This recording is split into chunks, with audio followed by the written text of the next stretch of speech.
Ontario Premier Doug Ford spoke directly to Americans last night. He went on Fox News urging support for his province in the wake of Donald Trump's tariff threat. When it comes to the U.S., we're part of the family, per se. We're the #1 trading partner, Ontario alone, to 17 states. Oh, who has the critical minerals? Ontario has the critical minerals. And I don't want to give them to anyone, but I'll tell you one thing, I want to give them to the U.S. to support them. The primetime appearance comes as Ontario launches a multi-million-dollar ad campaign across American networks, highlighting that Ontario is the #1 trading partner for 17 U.S. states. Just today, Ontario's economy got a vital nod of support. The S&P upped the province's credit score from A to AA. But will that boost be enough to guard the province against the economic blowback of looming tariffs? Peter Bethlenfalvy is Ontario's Finance Minister, and he joins me now. Hi, Minister.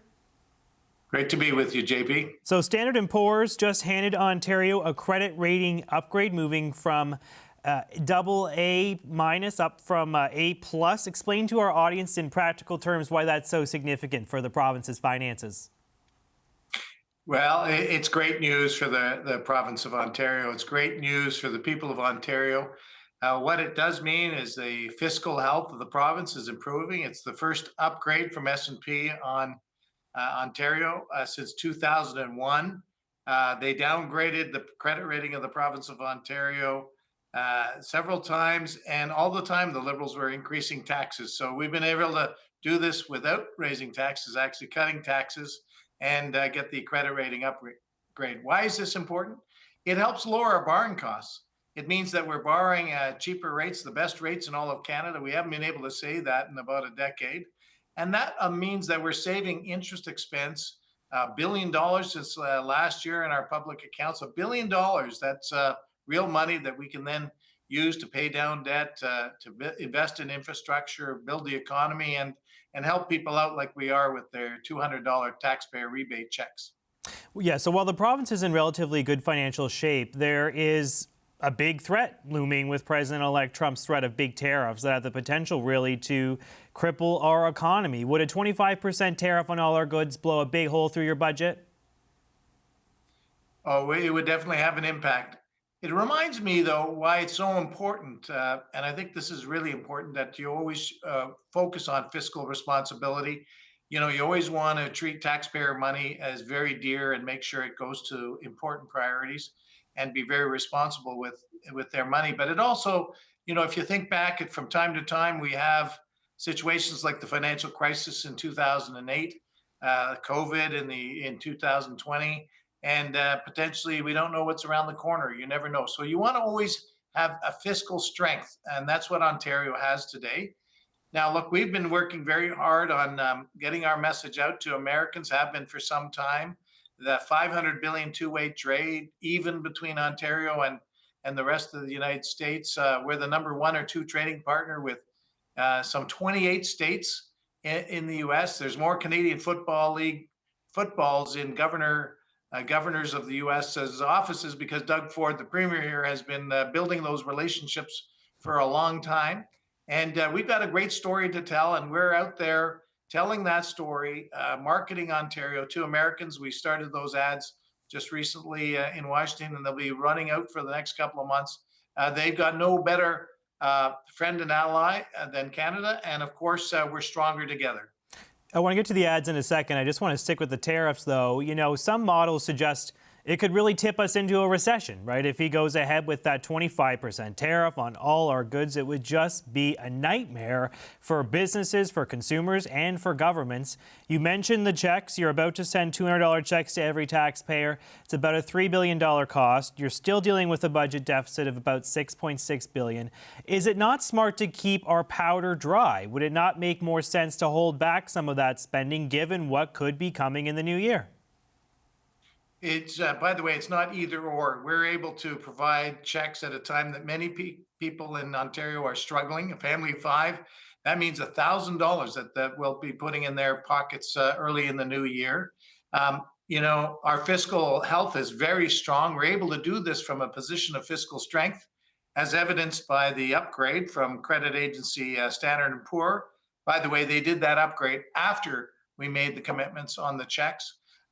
We have very strong numbers in Ontario. I didn't want to wait a year or two when we're fully balanced or in surplus to help out people. They needed help right now.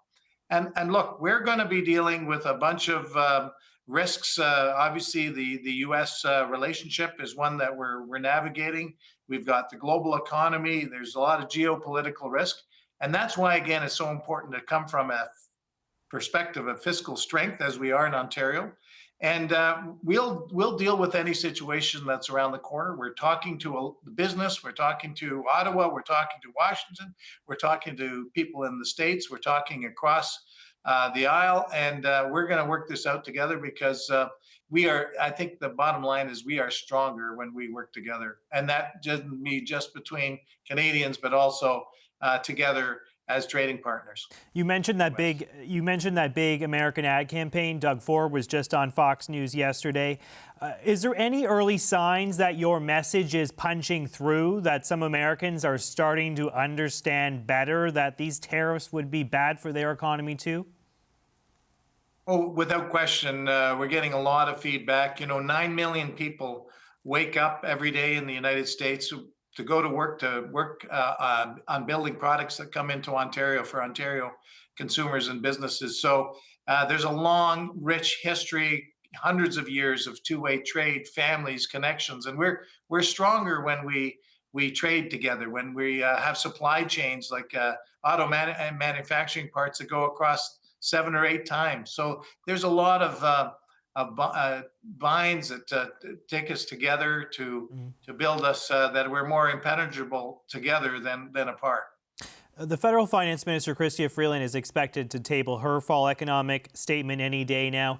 The parliamentary budget officer is suggesting she's probably going to blow past her deficit target of $40 billion for the last fiscal year. Are you concerned about the state of federal finances? Well, that's for Chrystia Freeland to address and the government in Ottawa. I can tell you that when we did our public accounts, put out our numbers back in September, we had a $600 million deficit, which is virtually balanced. We're coming from a position of strength. I go out every 90 days to tell the people of Ontario how we're spending their money. I think transparency and disclosure is the hallmark of good governance.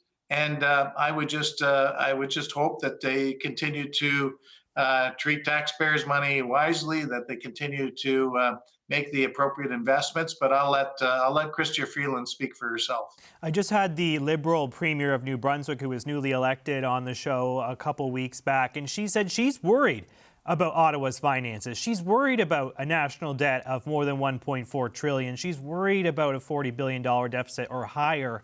Do you share those concerns? Are you worried that the fiscal path Ottawa is on right now is problematic? Well, first, I'll just say every finance minister that's held this office across Canada always worries. And I think, yeah, it's important to be fiscally responsible. You don't want your credit rating to be impacted. You want to have the firepower. They're making decisions on where to spend that money. I think it's important to continue to hit your fiscal targets.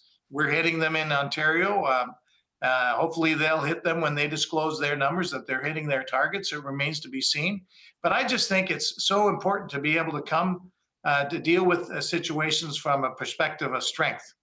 And that's why we've worked really hard. I'm about to do my 5th budget. I've been in cabinet for almost 7 years. It's really important to be diligent on the fiscal, to be able to be in a position of strength so you're able to deal whatever's around the corner and to provide relief to taxpayers. In Ontario, we're cutting taxes and fees. We're making extraordinary infrastructure investments to be able to build that critical infrastructure for our growing population, to rebuild the economy, to strengthen our healthcare. You do that from a position of fiscal strength. You have way more options when you do that. The Premier, Doug Ford, has been calling on Ottawa to spend more for better resources at the border to deal with migrants and drugs. But we're dealing with this fiscal situation I just laid out. Are you expecting Chrystia Freeland to cut elsewhere to pay for this new spending that your government's calling for at the border? Well, look, that's again for the government in Ottawa to do. I would definitely put more resources at the border, but there's other things that I would do differently than they've done before.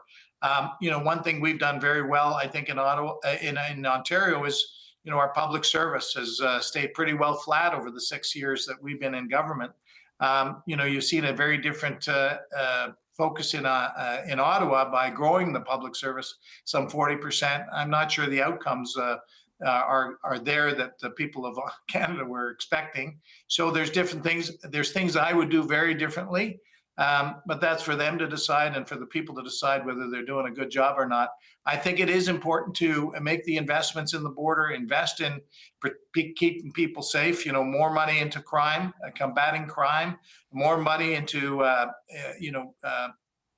building infrastructure, critical infrastructure, as I said, whether it's the Ring of Fire, it's transit, whether it's in our economy. So I think that it's very important that we continue to work with the federal government. And just last week we made an announcement where they're investing $758 million to fund 55 subway cars here in Toronto, something we had agreed to with the city of Toronto a year ago. The federal government's come in a year later, but they've come in. So there's so much more to do with the federal government. Of course, when we work together, we can do so much more. All right, let's leave it there. Thank you so much to Ontario Finance Minister Peter Bethlenfalvy. I appreciate you coming on, sir. Always a pleasure.